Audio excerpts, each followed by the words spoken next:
Dajjal termasuk tanda akhir zaman. Siapa asal usul Dajjal tersebut? Apakah Dajjal pernah hidup di zaman Nabi SAW? Apakah kita sebagai hamba Allah dapat melawannya? Dajjal, kata Nabi SAW, dalam solat kita selalu minta 6 kali, dalam solat 5 kali. Allahumma inni a'udzubika min azabi jahannam, wa min azabil qabri, wa min fitnatil mahya wal mamat, wa min syarri fitnatil masihid. Kenapa ada Al-Masih di belakangnya? Al-Masih Isa, Al-Masih Dajjal. Karena bentuknya sama macam Al-Masih Isa, tapi dia Dajjal yang palsu. Ini HP Samsung, iya. Ini yang palsu, Samsung Dajjal. Ini kamera Sony, iya. Ini Sony yang palsu, Sony Dajjal namanya.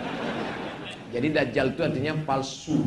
Al-Masih asli, Al-Masih Isa. Allahumma inni a'udzubika min azabi jahannam wa min azabil qabri wa min fitnatil mahya wal mamat wa min syarri fitnatil masihid Dajjal. Nabi menengok rambutnya basah, keriting, turun air macam pas macam Isa. Ketika nanti dia tunjuk langit, ya sama imtiri, hai langit turun hujan, turun hujan. Ya ardi umbuti, hai tanah tumbuh tanaman. Ada orang mati ditunjuknya, ya mayat qom, hai mayat qom, tegak, bangun engkau. Mayat itu pun tegak berdiri, persis macam Nabi Isa. Tapi bedanya apa? Benar kata dia, batil. Batil kata dia, benar. Siapa yang selamat waktu itu? Cara menyelamatkan diri dari Dajjal adalah pertama, membaca surat Al-Kahfi malam Jumat. Baca Kahfi malam Jumat. Yang kedua, hafal pangkal Al-Kahfi 10 ayat, ujung Al-Kahfi. Lalu kemudian sebelum salam, Allahumma inni a'udzubika min adzabi jahannam wa min adzabil qabri wa min fitnatil mahya wal mamat wa min syarri fitnatil masihid dajjal. Sekarang Pak Ustadz, Dajjal itu sudah keluar atau belum? Cucu cicitnya sudah mulai keluar. Dajjal yang golongan A2A, 3A, 4C sudah keluar. Tapi yang asli yang 4E itu belum lagi. Dan kita minta andai dia keluar, kita selamat dari fitnah Dajjal insyaallah. Amin. Apakah boleh kita makmum ke orang yang tak semazhab dengan kita? Contohnya imamnya Hanafi, kita Syafi'i. Karena Ustadz di masjid kami bilang tidak sah solatnya. Tolong tunjukkan rujukannya Pak Ustadz. Kalau Ustadz ini mengatakan tidak sah solat beda mazhab, maka semua jamaah Batam yang ada di Masjidil Haram tidak sah solatnya. Karena orang Batam mazhabnya Syafi'i, sedangkan Imam Masjidil Haram Syekh Abdurrahman Sudes mazhabnya Hambali. Saya tinggal di Maroko 2 tahun. Maroko itu mazhabnya Maliki. Berarti sholat saya 2 tahun itu mesti saya gantilah. Maka buka buku 37 masalah populer dalam masalah mazhab, sholat beda mazhab, maka sholatnya sah. Imam Syafi'i bermakmum kepada mazhab Hanafi ketika beliau berada di Irak. Kampung Imam Hanafi namanya Kufah. Imam Hanafi meninggal tahun 150 di Kufah. Imam Syafi'i selama di Kufah bermakmum kepada mazhab Hanafi. Saya tak fanatik terhadap mazhab. Idza qanatal imamu faqanata. Kalau saya sholat subuh di masjid, mazhab saya Hambali, imamnya mazhab Syafi'i, imamnya berkunut. Bagaimana sikap saya, Syekh? Kata Syekh Ibnu Utsaimin di Saudi Arabia, kalau imammu berkunut, angkat tangan kau ucapkan amin. Allahumma hdina fi man hadait, amin. Wa'afina fi man afait, amin. Wa tawallana fi man tawallait, amin. Wa barik lana fi ma a'tait, amin. Wa qina bi rahmatika syarra ma qadait, amin. Sisanya tak diaminkan karena sisanya itu bukan doa tapi sana. Fa innaka taqdi wa la yuqda alaik. Kayak yang hafal ikut. Fa innaka taqdi wa la yuqda alaik wa innahu la yadhillu man walait wa la yu'izzu man adait. Tabarakta rabbana wa ta'ala. Falakal hamdu ala ma qadait. Nastaghfiruka wa natubu ilaik. Wa sallallahu ala sayyidina Muhammadin nabiyil ummi wa ala alihi washabbihi wa baraka wa sallam. Yang tak hafal gerakkan aja.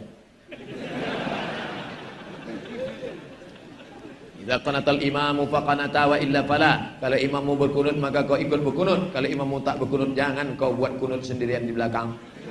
Selama ini saya makan haram biarpun sikit. Setelah mendengar ceramah Ustadz, saya mau berubah, nggak akan makan haram lagi. Mantap. Mantap. Kalau andai dia kirim ke WA, saya kasih 3 jempol. Apakah masih ada efeknya nanti kepada anak-anak saya, Pak Ustadz? Illa man taba. Siapa yang taubat? Wa amana, beriman, wa amila amalan salihah, beramal soleh. Taubat, beriman, beramal soleh. Ulaika yubaddilullahu sayyiatihim hasanat. Diganti Allah yang buruk-buruk dulu menjadi yang baik-baik. Mudah-mudahan kita termasuk yang itu insyaallah.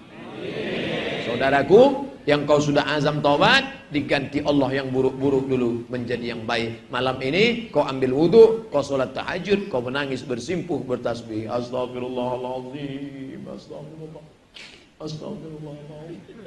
Kenapa bang menangis bang? Itulah tak kau kasih juga kau nikah lagi. Sangka minta ampun mau mendosa. Itu juga yang mau. Saya Hadi dari Papua Barat. Jauh. Tepatnya di Raja Ampat. Saya mau bertanya, Ustadz, bagaimana cara bertaubat dengan fulus? Hah? Oh, tulus. 2 pula dikasihnya F, sangka. Rukun taubat.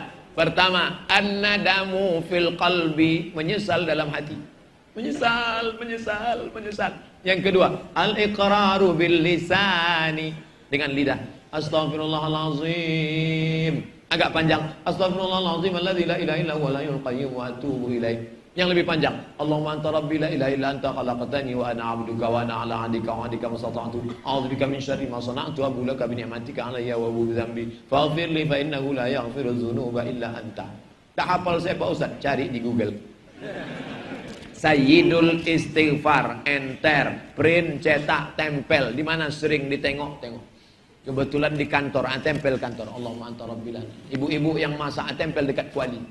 Allahumma anta rabbi la ilaha illa anta khalaqtani wa ana 'abduka wa ana 'abduka wa abduka. Al-iqraru bil lisan, an-nadam bil qalbi, menyesal dalam hati. Al-iqraru bil lisan dinyatakan dengan lidah. Al-idmaru alla ya'uda ilaihi abadan, bertekad kuat tidak akan balik kepada perbuatan ini. Istighfar. Ayolah bro, kita ke karaoke malam ini. Tidak. Aku kalau sudah kukatakan taubat kepada Allah, sekalipun ke karaoke ini, tidak, sekali tidak, tidak. Kami yang bayar. Ayolah.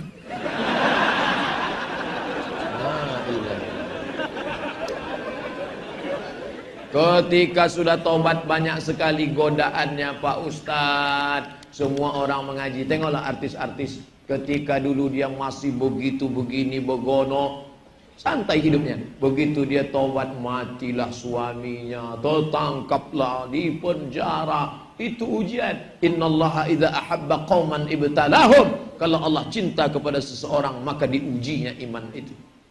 Dulu saya sebelum ngaji ini tak ada susah, nyantai aja. Begitu saya ikut pengajian Pak Ustadz, la ilaha illallah, pas balik helm hilang.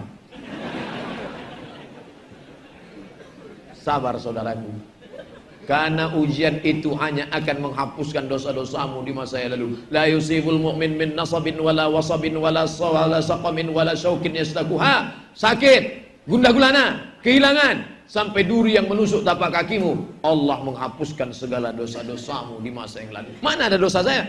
Mana dosa saya? Ketika kau mengaku tak berdosa, saat itu kau sedang berdosa.